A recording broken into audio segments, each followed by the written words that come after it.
Boa noite, tudo bem? E aí eu comentei, eu estava lendo alguns livros, aí o pessoal me sugeriu que eu fizesse uma apresentação. E eu fiz um apanhado do que eu achei importante nesses 3 livros. Eu estou lendo 3 ou 4, eu não leio um livro só não. Que eu faço um apanhado, assim, fico folheando e tal. Então eu trouxe algumas coisas.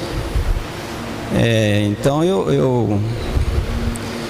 a ideia aqui é o seguinte, gente, eu não quero ensinar ninguém nada, eu não tenho a pretensão disso, eu estou aqui para aprender também, né? Porque eu acho que o conhecimento para mim, acho que é um grande quebra-cabeças que a gente vai montando, e à medida que a gente vai montando esse quebra-cabeça, vai formando aquela imagem, né? Eu acho que o conhecimento é um pouco isso, a gente vai de dúvida em dúvida, de resposta em resposta. Então vamos lá. Bom, primeira coisa, o que é a caridade, né? A caridade é a virtude fundamental sobre que há de repousar todo o edifício das virtudes terrenas. Sem ela não existem as outras. Ou seja, é o pilar, é a base. A caridade é o alicerce. Então tem a primeira epístola de Paulo aos Coríntios, né, que todo mundo já deve conhecer, que fala, ainda que eu falasse a língua dos homens, dos anjos, ainda que eu tivesse o dom da profecia, a fé que movesse as montanhas, que eu entregasse meu corpo a ser queimado, distribuísse minha fortuna, nada disso me adiantaria se eu não tivesse a caridade. Amar ao próximo como a si mesmo também é uma forma de caridade, não é, gente? O Evangelho de Lucas, né, traz o maior mandamento do Mestre: amai uns aos outros, não é isso? E a gente tem que tratar as pessoas como nós gostaríamos que nós fôssemos tratados, que está no Evangelho de Lucas também isso. Mas a gente sabe que isso não é fácil, né? A gente está longe ainda desse modelo ideal que foi apresentado por Jesus. Então, eu trouxe um pensamento aqui do James Fisher, que é um psicólogo empresarial, que ele fala que, na ideia dele, a maior virtude é a amabilidade. Não se pode amar todo mundo, mas pode-se ser amável com todos. Né? Às vezes eu não gosto do meu vizinho, não dou bem com o meu irmão, com o meu primo, com o cara da padaria, mas eu posso ser amável, posso ser respeitoso com aquela pessoa. Pergunta 886 do Livro dos Espíritos: qual é o verdadeiro sentido da palavra caridade, como entendia Jesus? Benevolência para com todos, indulgência para as imperfeições dos outros e o perdão das ofensas. Benevolência, indulgência e perdão. A gente vai ver muito isso aí na apresentação. Retribuir o mal com o bem também é uma forma de caridade, né? Amar os nossos inimigos, fazer bem o que nos odeiam. Isso a gente já escutou muitas vezes, não é? Porque Deus, como está escrito ali, levanta o sol sobre justos e injustos, faz chover sobre os justos e sobre os injustos. Ou seja, não tem preferência, ele não julga, como nós também não devemos julgar, né? Isso está escrito, que a medida é a mesma, né, gente? E aqui olha que importante: se o amor ao próximo constitui o princípio da caridade, amar os inimigos é a mais sublime aplicação desse princípio, porquanto a posse de tal virtude representa uma das maiores vitórias alcançadas contra o egoísmo e o orgulho. Ou seja, a gente tem que se apossar dessa virtude, se apossar da caridade. Como é que a gente faz isso? Caracteres da caridade: triunfareis se a caridade vos inspirar e vos sustentar a fé. Então a gente tem uma ideia de vencer na vida, né? Eu coloquei até a casa ali com um carrinho, né? O cara acha que vencer na vida tem uma casa grande com um carrão na porta. É isso? A caridade é um dos mais sublimes ensinamentos que Deus deu ao mundo. Fazer o bem sem ostentação, que a mão direita não sabe o que faz a esquerda. E a caridade, ela pode ser feita de várias formas, através de pensamentos, de ações. Eu orar por uma pessoa, eu pedir por uma pessoa, eu escutar uma pessoa. Então são várias formas. Honrar pai e mãe, não é isso que está no livro de Êxodo? Honrar teu pai e tua mãe para que Deus prolongue os seus dias na terra, que é o 4º mandamento também. A verdadeira caridade consiste na benevolência. Eu falei isso aqui há pouco. Benevolência, indulgência e perdão, segundo entendia Jesus que era caridade. Sem caridade não há salvação. Ou seja, condição sine qua non, né? Ou seja, sem a qual não consigo ser salvo. Então, Deus me salva. A tábua está aí.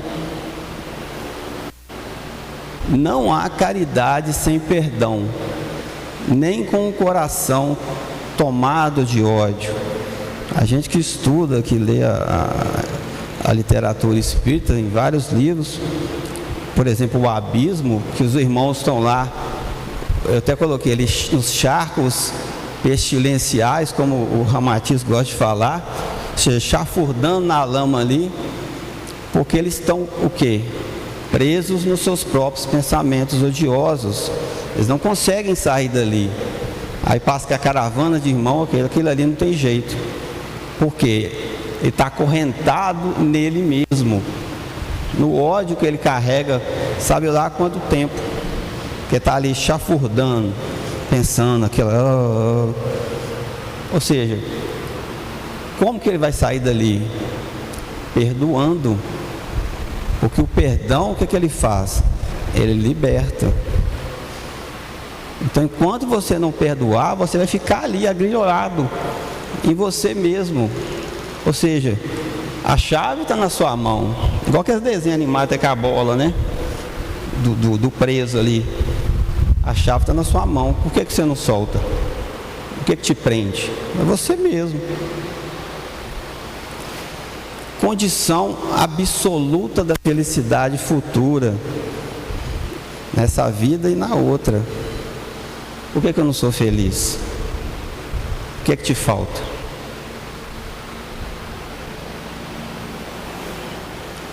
Pergunta 648 do Livro dos Espíritos. Que pensais da divisão da lei natural em 10 partes, compreendendo a lei de adoração, trabalho, reprodução, conservação, destruição, sociedade, progresso, igualdade, liberdade e, por fim, justiça, amor e caridade? Na resposta, essa divisão da lei de Deus em 10 partes é a de Moisés e de natureza a abranger todas as circunstâncias da vida, o que é essencial. Porém, a última lei é a mais importante, por ser a que faculta o homem a adiantar-se mais na vida espiritual, visto que resume todas as outras. É a base, é o alicerce. Eu acabei de falar isso. Pergunta 685 do Livro dos Espíritos. Tem o homem o direito de repousar na velhice? Sim. Que nada é obrigado, senão de acordo com as suas forças. Então, o que há de fazer o velho que precisa trabalhar para viver e não pode? O forte deve trabalhar para o fraco. Não tendo este família, a sociedade deve fazer as vezes desta. É a lei da caridade.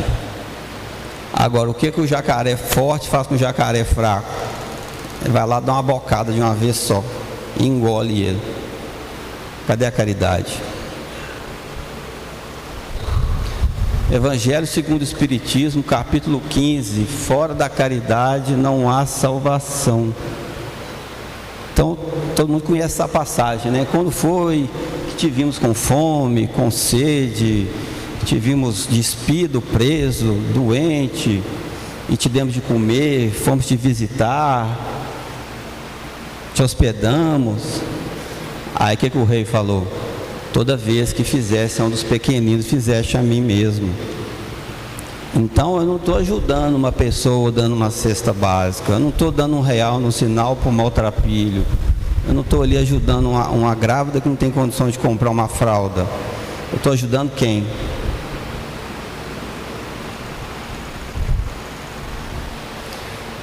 Evangelho segundo o Espiritismo, capítulo 16. Não se pode servir a Deus e a Mamon. Aí eu coloquei o tio Patinhas lá, eu gosto muito do tio Patinhas, mas o que ele representa na historinha? A avareza. Porque ele tem aquela pratinha número 1 dele que não dá para ninguém, e quando pega ele fica louco. E tem uma caixa forte, cheia de dinheiro, fica nadando lá o dia inteiro. E mamon significa tanto dinheiro em sentido restrito, quanto posse em sentido amplo. Então, olha só, aquele que se acha animado, cadê o raio laser desse trem? Não tem não. Aquele que se acha animado do amor ao próximo, tem aí toda traçada a sua linha de proceder. Está traçada a sua linha. Qual que é a sua dúvida? A caridade está para as riquezas o emprego que mais apraza a Deus. Não referimos à caridade fria e egoísta, que consiste em espalhar ao seu derredor o supérfluo de uma existência dourada. Mas a caridade plena de amor que procura o infeliz e o reergue sem humilhá-lo. É a mão direita, a mão esquerda. Fazer o bem sem ostentação. E na questão 917 do Livro dos Espíritos, ele fala que o egoísmo é a fonte de todos os vícios, como a caridade de todas as virtudes. Destruir um e desenvolver o outro deve ser o alvo de todos os esforços do homem, se quiser assegurar a sua felicidade neste e no outro mundo. Ou seja, destruir um para desenvolver o outro. O que você tem que destruir? E o que você tem que desenvolver? Condição sine qua non. Você quer ser feliz? Bom, obstáculos evolutivos. Aí eu coloquei um anjinho aí, que na verdade eu queria colocar um anjinho barroco, aquele perfeitinho, bonito, irretocável, todo mundo vê na igreja, né? No livro Jesus no Lar, tem a visita da verdade. Muitas pessoas já devem ter visto essa história, que o homem estava lá reclamando da vida, achando tudo ruim. Aí Deus enviou para ele a fé. Aí ele foi, agora tá bom. Aí depois ele desconsolou. Aí mandou a esperança. Aí ele ficou feliz um tempo, depois começou a reclamar de novo. Aí mandou a caridade. Aí ficou feliz de novo. Aí começou a reclamar de novo. Aí Deus falou assim: espera aí que eu vou mandar a verdade para ele. E a verdade brilha como o sol, não é isso? Quando a verdade apareceu na frente dele, o que aconteceu? Ele viu tal qual ele é, o corpo coberto de chagas pustulentas. Era a carne viva, uma ferida aberta, que eram as suas imperfeições. Ele viu tal qual ele é. Não tem aquela frase, então veremos face a face? Ele se viu. Aí o que ele fez? Ele correu lá para dentro da caverna.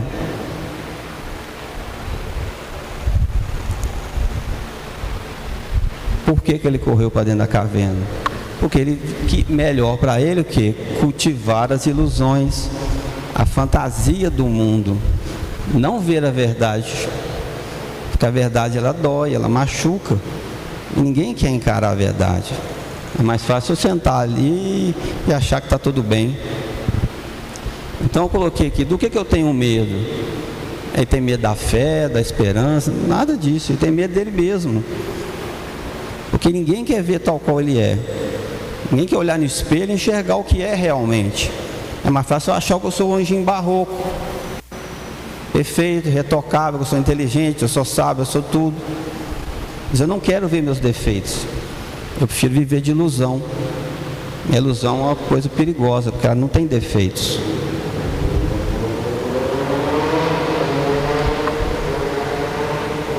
Aí eu coloquei, que me sigam os que forem de luz, prontos para amanhecer em si, sofrer o parto da sina de reluzir, quando é tão fácil puxar a cortina. É mais fácil viver ali no meu mundinho, dentro da minha casa, e esquecer o mundo lá fora. Aí eu vou cultivando as minhas ilusões. Então eu trouxe dois pensadores aqui, que vocês devem conhecer, né? Que é o Freud e o Sartre, que ele fala: o primeiro inimigo então é o mundo externo, a realidade que impõe limites, dor e desprazer. A fantasia vem para mediar essa relação entre o sujeito e o objeto. Ou seja, o mundo me machuca. Então eu não quero viver essa realidade. Então eu vou procurar o quê? Uma ilusão, uma fantasia, onde eu possa esquecer do que a verdade é, tal qual eu sou realmente. E o Sartre fala isso, ó, que a convivência, ela expõe as nossas fraquezas. E a frase famosa dele é: meu inferno é o outro. Por quê? Porque é mais fácil eu apontar o dedo para o outro, culpar o outro pelos meus problemas, pela minha infelicidade, por tudo de mal que acontece com foi fulano. Eu não, porque eu sou um anjinho barroco. Em Romanos está escrito: porque eu não faço o bem que eu quero, mas o mal que não quero, esse eu faço. Se eu faço o que eu não quero, já não sou eu quem faz, e sim o pecado que habita em mim. Não parece duas entidades diferentes, eu e o pecado? Destruir um e desenvolver o outro. O que eu tenho que mudar em mim? Qual o pecado que me incomoda? Fazer uma autoanálise, né? O que eu tenho que mudar para melhorar? Como eu desenvolvo a caridade? Como eu destruo o que me atrapalha? Eu desenvolvo as minhas virtudes. Orgulho e egoísmo, chaga da humanidade, causa de todas as misérias do mundo terreno, negação da caridade, percebe? Monstro devorador de todas as inteligências. Ou seja, é o dinossauro com a boca aberta e eu sou inteligente. Vem lá, come sua cabeça.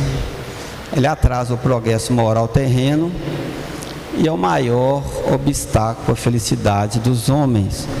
Qual que é a condição sine qua non da felicidade? Que eu acabei de falar ali. Eu não sou feliz, eu sofro demais. Por causa de quê?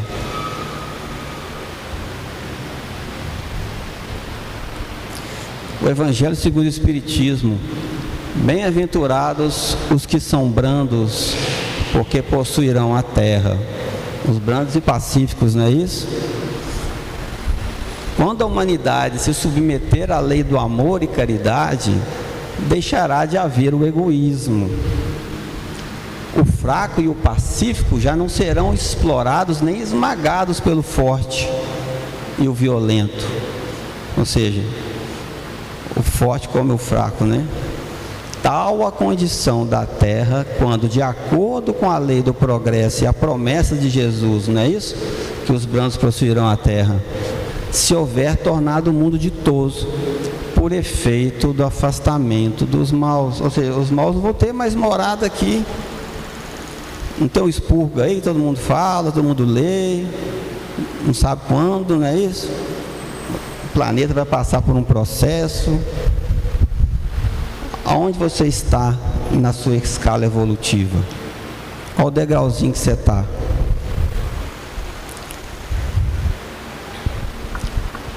Livro Estudando a Mediunidade. Olha que interessante isso. Onde há pensamentos, há correntes mentais. Onde há correntes mentais, existe associação. Toda associação é interdependência e influenciação recíproca. Daí a necessidade de atrairmos pensamentos nobres. Aí eu briguei com o meu chefe. Aí eu chego em casa, o que eu vou fazer? Vou falar mal dele. Ia estar lá na casa dele falando mal de mim. E aí, ó, pensamento voa, pensamento tem força. Agora não. O que nos ensina o Evangelho? Orai pelos inimigos que os caluniam, que perseguem. Então eu vou chegar em casa, vou fazer uma prece por ele. Não vou ficar praguejando. Porque aqui, ó, correntes mentais. Você está atraindo coisas negativas. Por isso que é importante vigiar os pensamentos. E ninguém melhor para falar de caridade do que Francisco de Assis, não é? Ele fala que a gente não veio ao mundo para pisar em sedas, nem desfrutar as delícias idealizadas pelo homem. A gente veio para um rigor de sol e da chuva, a ter como teto a natureza e como veste simples tecidos, e como alimento parcas porções, respeitando os suprimentos que a vida pede para não desperdiçar.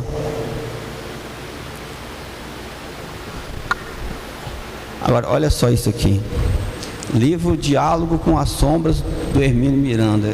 É o que eu estava lendo mais recentemente. Existe uma humanidade inteira clamando por ajuda. Por esclarecimento, compreensão e caridade no chamado mundo espiritual. Material também, né? Seus dramas e suas angústias não são puramente individuais. O espírito que erra invariavelmente prejudica alguém mais. Os erros que cometemos prendem-nos a uma cadeia de fatos e seres que se estende pelo tempo afora. Nunca o drama de um espírito é apenas seu. Há sempre nesta vida ou em alguma das anteriores elos que nos ligam a outros seres e a outras dores. Ou seja, enquanto a humanidade inteira clama por ajuda, o que eu estou fazendo? Errando, tropeçando nas minhas próprias pernas, num loop infinito e sucessivo, e erros, e mais erros. E não é só comigo, né? Eu afeto o outro. Capítulo 7, Céu e Inferno.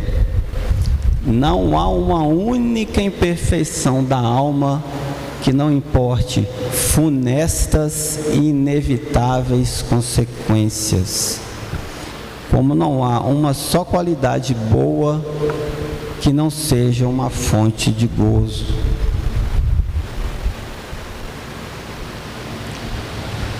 Em Romanos 3,10 está escrito: não há um justo, nenhum sequer. Mas eu sou um anjinho barroco, eu sou perfeito, irretocável, eu sei tudo. Não é isso? Em Isaías 58,10 está escrito: e se abrires a tua alma ao faminto e fartares a alma aflita, então a tua luz nascerá nas trevas e a tua escuridão será como o meio-dia. Então você quer sair daquela caverna escura lá, o que você tem que fazer? Prática da caridade.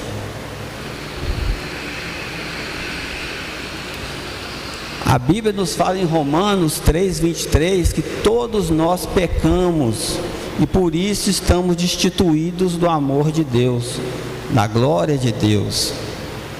Significa que a gente está separado, porque Deus é santo e não pode conviver com o pecado.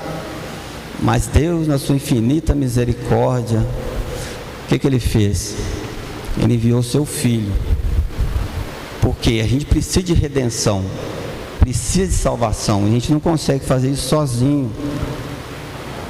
Então Jesus é considerado nosso Redentor por isso, porque Ele nos salva do pecado aquele que aceita. Mas para isso a gente tem que seguir os preceitos do Mestre. E a gente está careca de saber, a gente lê isso todo dia, isso está aqui, ó.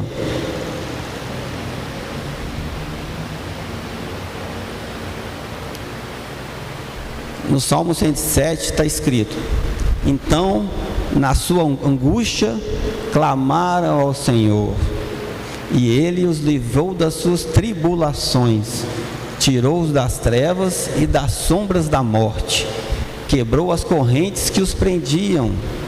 Que eles deem graças ao Senhor por sua bondade e por suas maravilhas para com os filhos dos homens, pois derrubou as portas de bronze e despedaçou as trancas de ferro. Não é isso? Está em Romanos lá. Clamaram ao Senhor, Ele enviou o Filho dele. Está no Salmo. Olha o quebra-cabeça encaixando. Diálogo com as sombras, do Hermínio Miranda. Nunca somos tão pobres de bens materiais que não possamos doar alguma coisa ao companheiro necessitado. Gente, ninguém é tão rico que não precise de ajuda, nem tão pobre que não possa doar. Mas olha só que interessante isso aqui. Com essas atitudes, nós asseguramos a assistência de irmãos mais experimentados e evoluídos, não para nos livrar das nossas dores, nem para cumprir mandados nossos ou atender a nossas menores exigências e súplicas, mas para nos concederem o privilégio da sua presença amiga, da sua inspiração oportuna, da sua ajuda desinteressada naquilo que realmente for proveitoso ao nosso espírito, e não aquilo que eu julgo que é. Então eu vivo pedindo, não vivo? Porque eu sofro demais, porque eu quero ser salvo. Mas e a minha parte? Como alcançamos a redenção? Vamos descobrir junto, né?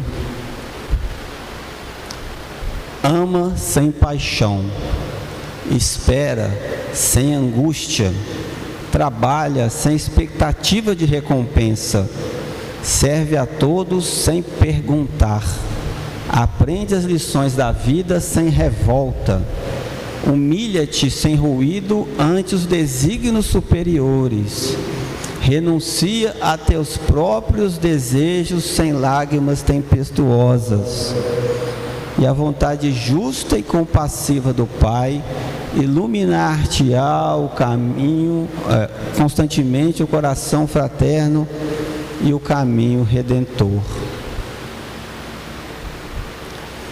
Agora, como é que a gente pode evoluir mais rapidamente e vencer as nossas fraquezas? Primeiramente, devemos orar e povoar nossas mentes com ideais nobres, correntes mentais. Falei isso agora há pouco. Em segundo, devemos vigiar nossos atos para que esses não causem prejuízos a nós e a outrem. Ou seja, eu acabei de falar, a gente fica tropeçando nas nossas próprias pernas, aquele loop infinito de erros. E por fim, devemos estudar os ensinamentos espirituais incansavelmente em busca de luz, a fim de galgar os degraus que nos levam da animalidade à angelitude. Mediunidade, eu não vou falar o que é a mediunidade, mas a vivência da mediunidade. Livro Diálogo com as Sombras, do Hermínio Miranda. Não há fórmulas mágicas, nem ritos especiais para fazer eclodir a mediunidade numa pessoa que a tenha em potencial. O desenvolvimento mediúnico é trabalho delicado, difícil e muito importante, que exige conhecimento doutrinário, capacidade de observação, vigilância, tato, firmeza e muita sensibilidade para não identificar desvios e desajustes que precisam ser prontamente corrigidos para não levarem o futuro médium a vícios funcionais e até mesmo perturbações emocionais de problemática recuperação. Então a pessoa tem que estudar, ler.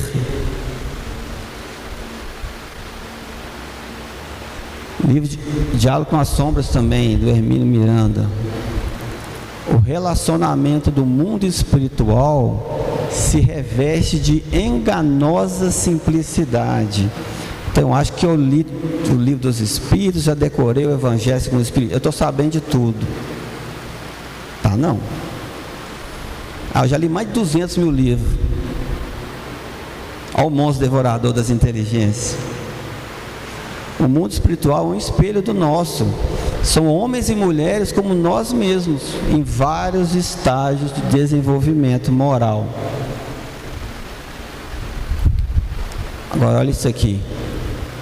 É importante, ao iniciarmos o trato com espíritos desencarnados, voluntária ou involuntariamente, que estejamos com um mínimo de preparação apoiado num mínimo de informação. Aí eu sento aqui, nunca li o Evangelho, nunca li o Livro dos Espíritos, nem folheei, não converso com ninguém sobre mediunidade. O que você acha que vai acontecer? Aquele que se atira à fenomenologia mediúnica sem esses petrechos indispensáveis, ou aquele que é arrastado a ela pela mediunidade indisciplinada e desgovernada, quem já veio aqui? Quantos tem aqui e vieram arrastados? Estará se expondo a riscos imprevisíveis para seu equilíbrio emocional e orgânico, porque a prática mediúnica não deve ser improvisada, pois ela não perdoa despreparo e ignorância.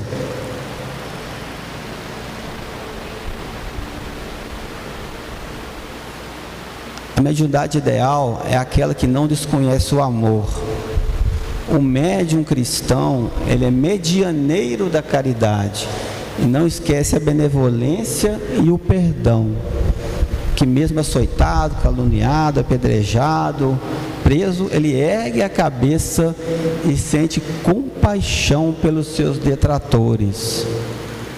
Não pode existir mediunidade sem caridade.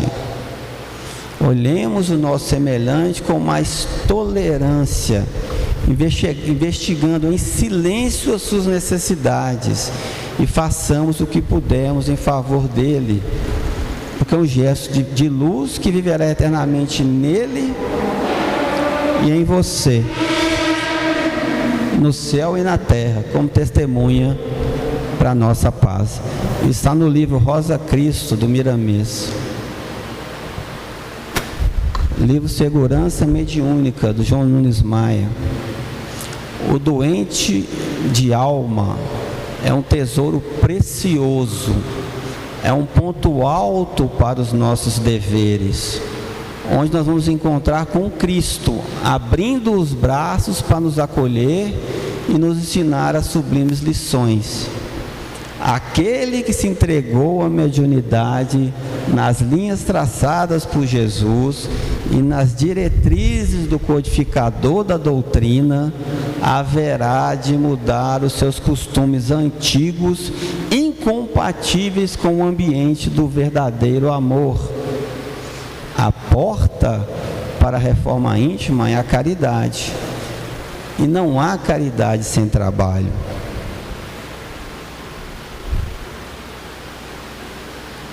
Vamos lutar com as nossas inferioridades e corrigi-las, mostrando ao mundo o que já somos e o que deveremos ser com Jesus. E as referências. Obrigado pela paciência de vocês.